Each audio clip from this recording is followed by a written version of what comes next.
عورت کا بچے کی پیدائش کے وقت وفات پا جانا اخروی اعتبار سے شہادت ہے، جیسا کہ احادیث مبارکہ میں اسے شہادت کہا گیا ہے۔ جابر بن عتکہ رضی اللہ عنہ سے روایت ہے کہ وہ بیمار ہوئے تو نبی اکرم صلی اللہ علیہ وسلم بیمار پرسی یادت کے لیے تشریف لائے۔ ان کے اہل خانہ میں سے کسی نے کہا، ہمیں تو یہ امید تھی کہ وہ اللہ کے راستے میں شہادت کی موت مریں گے۔ اس پر نبی اکرم صلی اللہ علیہ وسلم نے فرمایا، تب تو میری امت کے شہداء کی تعداد بہت کم ہے۔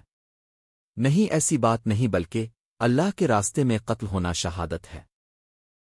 مرض تعاون میں مر جانا شہادت ہے، عورت کا زچگی جننے کی حالت میں مر جانا شہادت ہے، ڈوب کر اجل کر مر جانا شہادت ہے، نیز پسلی کے ورم میں مر جانا شہادت ہے، فقط واللہ علم۔ ایسی ہی معلوماتی انفارمیشن کے لیے ہمارے چینل اور اس ویڈیو کو لائک اور سبسکرائب کریں۔